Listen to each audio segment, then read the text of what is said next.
Okay, can I cover all of the major systems in Stellaris in just 30 minutes? That is the challenge. Let us try. So rather than building completely from scratch, I'm just going to edit a saved empire. I'll go over how to save, but I created a tutorial empire. The appearance is mainly cosmetic. There's a few choices that will impact gameplay, like plantoid, lithoid, machine, but you may not even have those unless you have all the DLCs.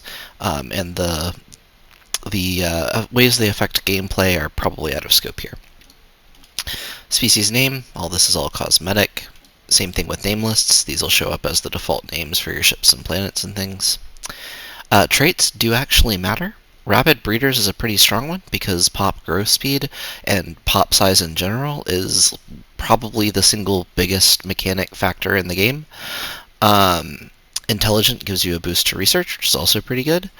Most of these aren't really that bad. For your first game, you don't need to worry about it too much. But the main things to know is you can pick up to a total of 5. I could hypothetically pick one more.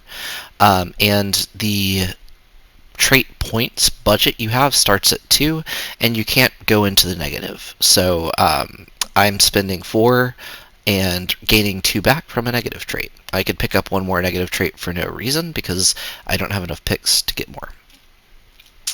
Homeworld name, that's all cosmetic. Starting solar system is mostly cosmetic. Some of the origins will kind of play into that. There's 3 main types of world. There's 3 specific options within each type. Dry worlds are best for generating energy, wet are best for generating food, and frozen are best for generating minerals. City appearance is purely cosmetic. Origins. These unlock very much depending on which DLC you have. You may not have a whole lot. They're kind of beyond the scope of this. I recommend for your first few games just going with Prosperous Unification, but you can read the flavor text and they'll all impact you in different ways. I definitely don't recommend starting with Doomsday if you have that one unlocked for your first few games. Could be hilarious, but probably not a good way to learn all the systems. Ethics. These do tend to matter a bit. They give you a bunch of different bonuses depending on what you pick. You get to pick 3 ethics, or 1 fanatic ethic and 1 other ethic. So basically, you get 3 points worth of ethics to pick, and fanatic counts as 2. There's things like authoritarian or egalitarian, religious or scientific, peaceful or militarist, and friendly or unfriendly. The authority, like authoritarian versus egalitarian, will impact which authorities you can choose. With neither selected, you can pick any of the base authorities here. This is mostly determine the frequency of elections or either whether you have elections. There's this center gestalt consciousness thing. Without DLC, you don't really need to worry about it. If you do have the DLC that enable gestalt consciousnesses to play as a hive mind or a machine empire, those might be a good start for new players, as they simplify a number of mechanics you otherwise have to deal with. Corporate, if you have the right DLC for that, lets you play as a corporation instead of a regular government and has a bunch of special rules that are definitely out of scope. Civics are just a handful of bonuses. Most of these can be changed later. There's a few to note that if you do pick them and you have the right ethics unlocked, you can never get rid of them. The main one to note for that is Inward Perfection. I think you might not be able to get rid of Barbaric Despoilers either, though. I never actually played with it.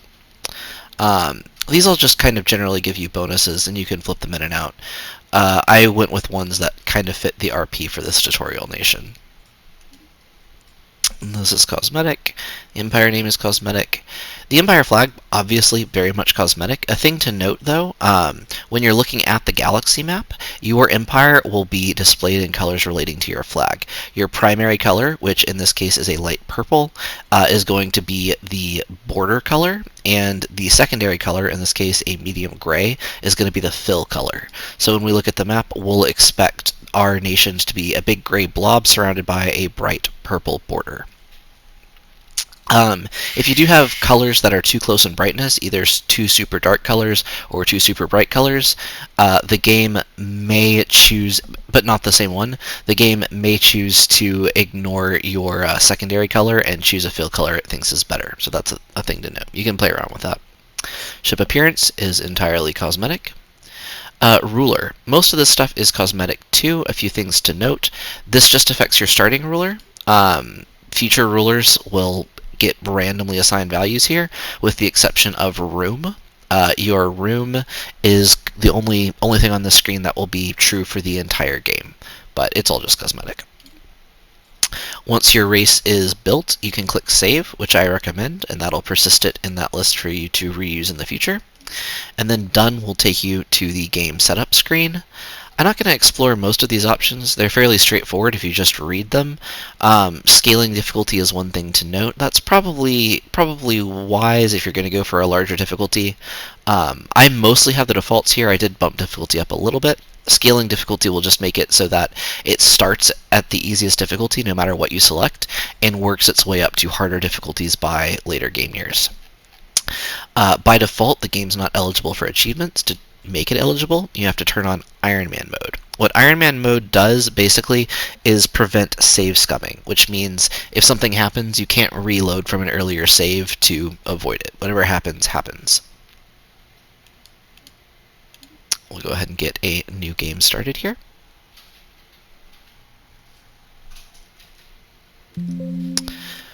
So I'm probably just going to click through most of the pop-ups that come up. I definitely encourage you to explore them. Some of them have some pretty neat story elements, but I'm going to walk through the first things that I do.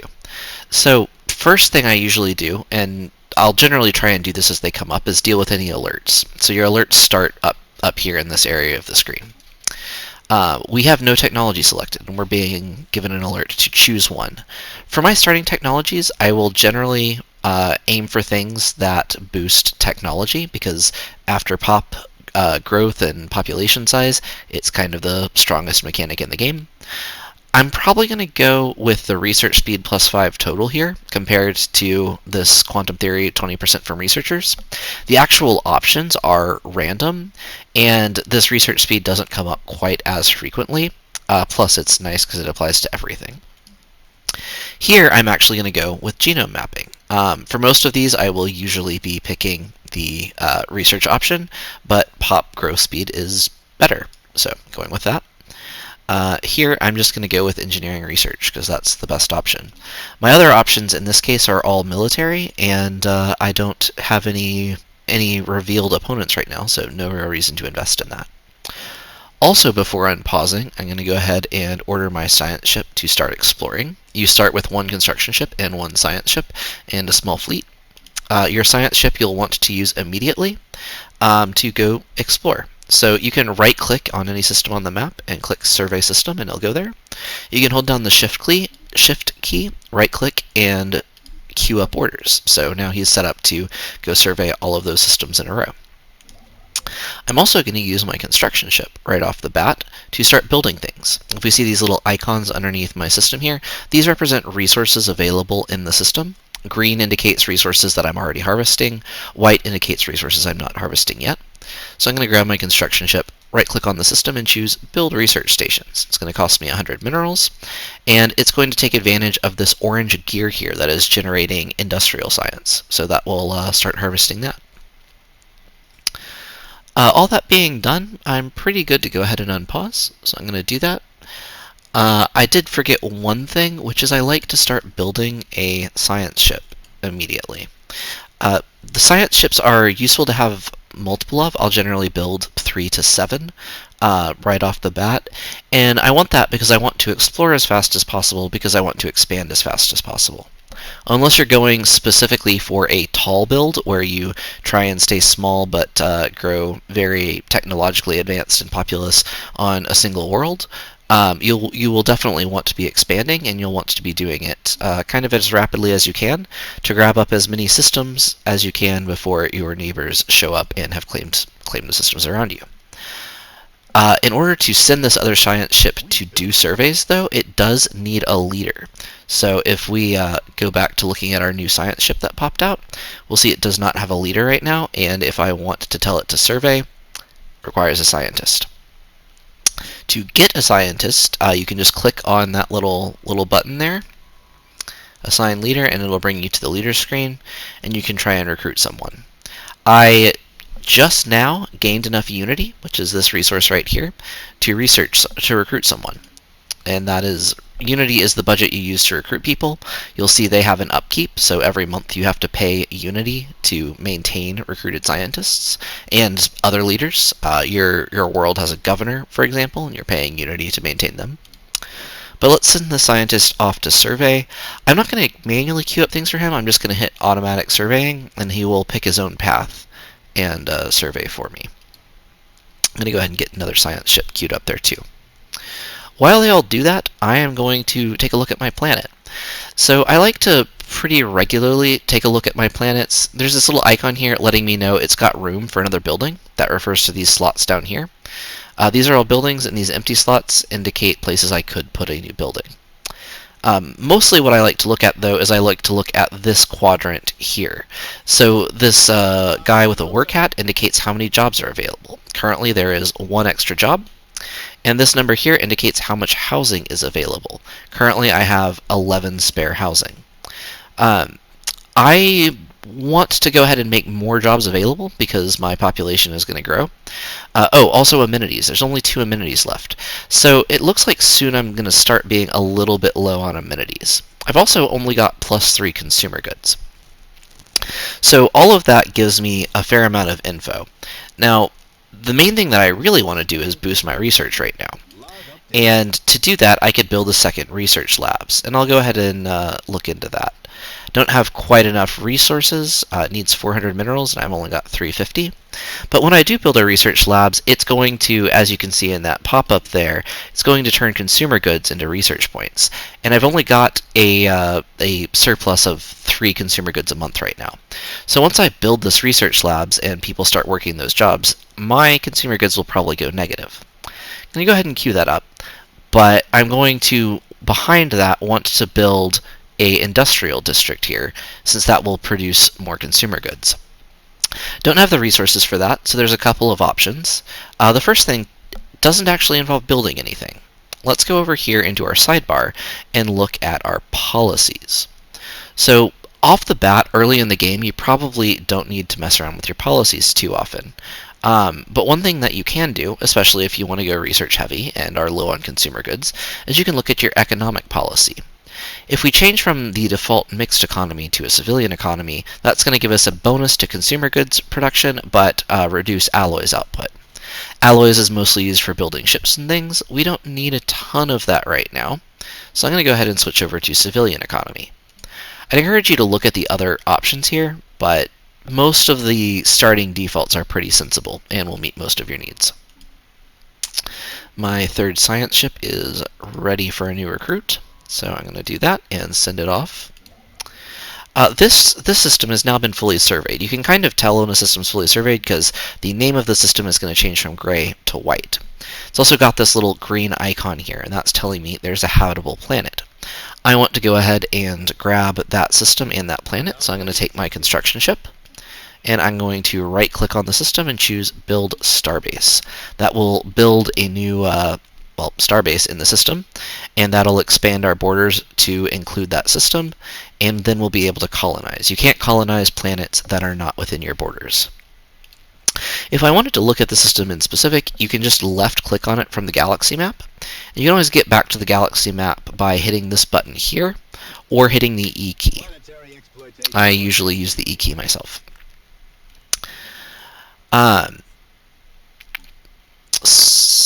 Yeah, so where was I going with all of that? But I like to look at my planet. So yeah, I'm down to 0 jobs at this point. Research labs will queue up a few more. That policy change did get us a few more consumer goods, but only +6. We're still kind of on the border there. I'm a little uncomfortable about that, so I want to go ahead and build an industrial district to increase how many consumer goods I'm going to get, but I'm missing 165 minerals, so I'm going to use the market over here to buy minerals for energy. So you use energy to buy things, you sell things and get energy back. Energy is always the middleman, it is your currency. So I'm going to buy 1,000 minerals, and then I'm going to go here and I'm going to say, yep, let's build an industrial district. I also am noticing my amenities have dropped down to -2. So I want to get more amenities. Districts will give me a job that produces a tiny amount of amenities, as does this commercial zone. It produces a small amount. But the clerk jobs are usually not very valuable. So I'm actually just going to replace this building in place, rather than filling up my planet more, with a hollow theater, which specifically just produces a bunch of amenities. So after the industrial district finishes building there, this commercial zone will get changed into a hollow theater. And that takes just as long to build as normal. One other thing to note while we've got our planet up here is this features tab. Your home world is going to start with these features. Other worlds will start with a different set of features that you'll need to clear. With your home world, you can clear all of the features by default. It's going to cost 300 energy to clear each of them. I'm going to clear these sprawling slums out, and that's going to create an extra pop for me. Pops are great, so I'll be happy to do that. That goes into my planet's build queue, and they'll eventually get around to it. My construction ship is finished building here, so I want to colonize that planet. I could go to my shipyard and at the same place that I've been building science ships and build a colony ship, or if you wanted, you could just go straight to the planet itself and click on colonize. In this case, the planet has an anomaly, so I can't colonize it right away. In order to colonize planets that have an anomaly, you have to research the anomaly first. So I'm going to interrupt my science ship, whatever it's doing here, and right-click on the system and choose Research Anomalies in the System. That will make it go take care of that anomaly, and then we'll be able to colonize it. I'm going to hold down Shift and click Automatic Surveying so that after it does that anomaly, it'll go back to the surveying it was already doing. And then finally, I'm going to queue up a colony ship. It's a little more convenient to click Colonize on the planet, but in this case, since that button's not enabled, I'm just going to build a colony ship, and we'll manually send it there once the science ship is finished. So we've had enough Unity build up to get prompted to take a look at our traditions. We've also got pending research. I'm going to do the research first, just to get that out of the way, because that's fairly quick to select, and then we'll look at traditions. So traditions give you a whole bunch of trees. Right now these are all empty, they haven't been selected, but it gives you a bunch of tree options with a bunch of different bonuses. At the beginning of the game, expansion and discovery are usually your two strongest for reasons already mentioned. Expansion is going to let you grow a lot more, which is very powerful, and even has a bonus to pop growth speed down here in the A New Life option.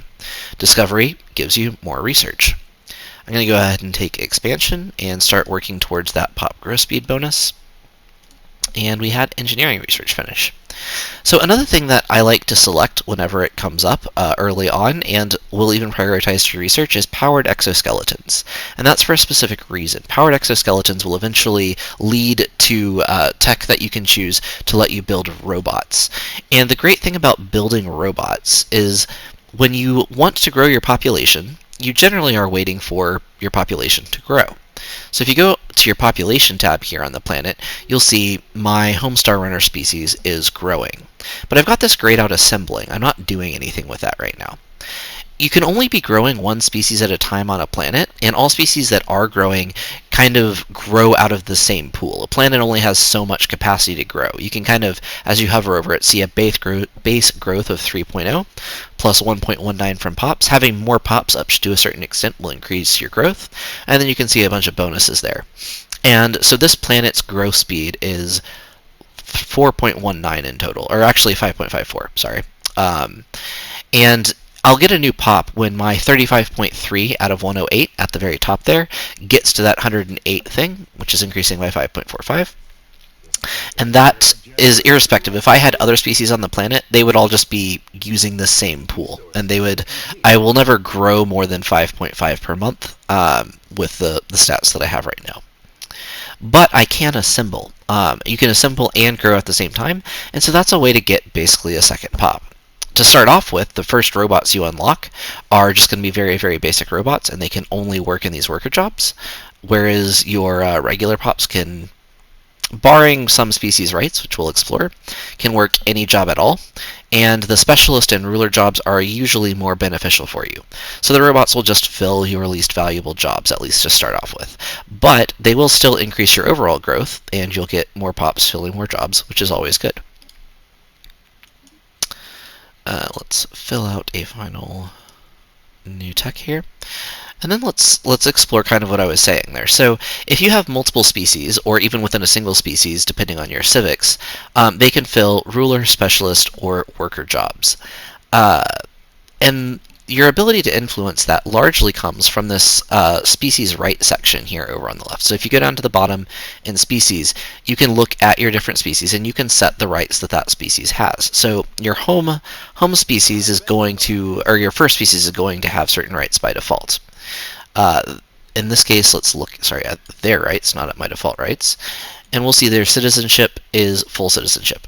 You can't make your dominant species have less than full citizenship. Their living standards, you can choose a bunch of things here. I like these for a lot of RP reasons. I will frequently go for utopian abundance as an egalitarian. It is a little bit hard to do early in the game, though. Military service indicates whether you can have admirals and generals that give bonuses to your fleets come from the species, whether the species can be used to generate armies that you build on planets, or whether they can't be used to do anything at all in the military.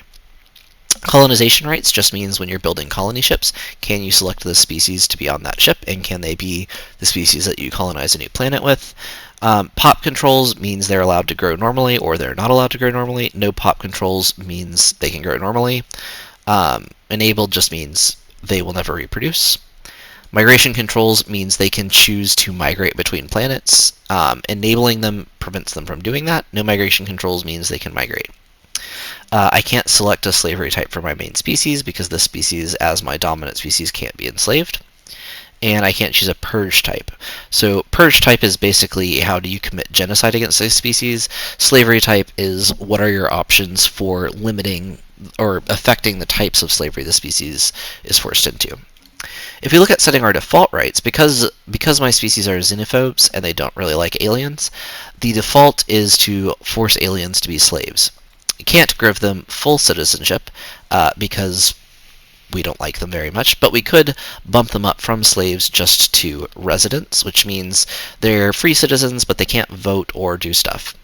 Default living standards aren't very good. I'm going to bump that up to decent conditions for them. By default, we can have armies of aliens, but we can't let them be military leaders. I'm going to let us colonize planets with aliens if we end up with any. And those rights will be set by default on any new species that shows up on this list in our empire, but when species do show up, you can select them and set their rights individually. Log updated. Our colony ship has finished building, so I'm going to select it, go down to this planet, right-click, and colonize. The name is purely cosmetic and can be changed later. I'm going to go ahead and get my colony ship expanding our borders a bit more too. For now, I'm just picking something that's toward my natural choke point here. While all that happens, let's look at a few more things here. The situation log.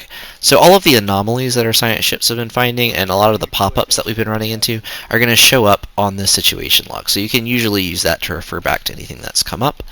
There's a few things that may come up that are gone forever, but for the most part, you can ignore them and they'll show up here somewhere. The market we kind of already explored. It's useful for trading resources. I'm going to just preemptively get rid of a bunch of food because I'm overproducing that right now.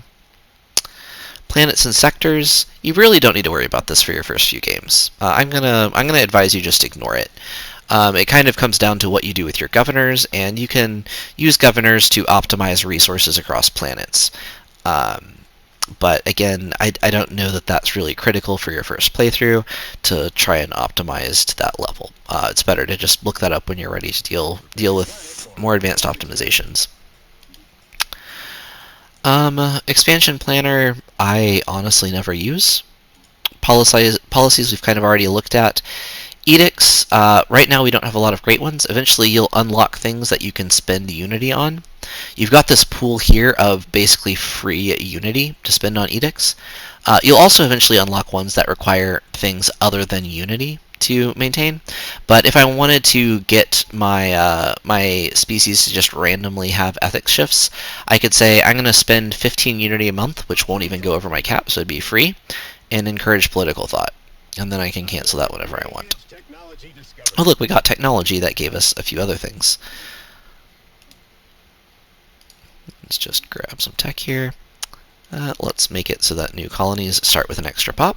Great to have that right before we finish populating our first colony. It looks like my next habitable planet's going to be down there, so I'm going to have my colony ship just chilling, ready.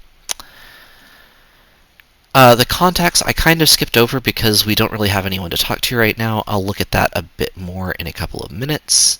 Enix, society management, yeah, we've already looked at that. Got enough already to take a new life for a nice pop growth speed bonus. Ship designer, you can manually edit your ships. That is a level of optimization that is definitely worth doing eventually, but not something you need to worry about for the first game. Just leave it on auto generate. Fleet manager, I rarely use this, and really only versus players. It's got a few time-saving things for managing your fleet, but most of the time I just manage my fleet directly from here. Factions we don't have yet, but that will represent groups of populations with like ethics. Oh, we can start researching robots. Groups of populations with like ethics that will give you some benefits if you cater to them. And it'll tell you, like, you'll get 3 or 4 different factions, and it'll tell you on the left what issues they care about and what you can do to please them. Claims we'll look at when we're looking at alien species or alien empires. Species kind of already went over, and then leaders just brings up this list of leaders. That's most of it for the early game, so I'm going to load a saved game that I was playing with this tutorial species. This one right here, to look at a few later game concepts. So here this empire is a little bit later along, and we'll see on the galaxy map we've met a few people. And that's the main thing I want to show you. So up here we've got the classically liberal Republic of the Federation. If we click on their icon, or if we go into the Icons tab, we can find these guys and click the Diplomacy button. On the Diplomacy button, we'll bring up a menu which lets us interact with them. Right now there's a lot of data we don't have. We could improve that by clicking the Espionage tab and assigning someone to be a spy. We also might want to make them like us a bit better, so we might click Improve Relations and assign one of our diplomats to go improve relations with them. I'm not going to quite at the moment. You can also make a whole lot of other options here. Most of these things are fairly intuitive. Make claims is what you need to do in order to be able to take their systems in a war. From the start, we could declare war on them for no reason, but if we invaded their systems, we wouldn't be able to do much at the end of the system. You have to have a claim on it before you can actually take it in the war. So if we go to this Make Claims, which you can also do from this Claims tab, you can just click this green plus, and then we want to claim that Elor should be ours.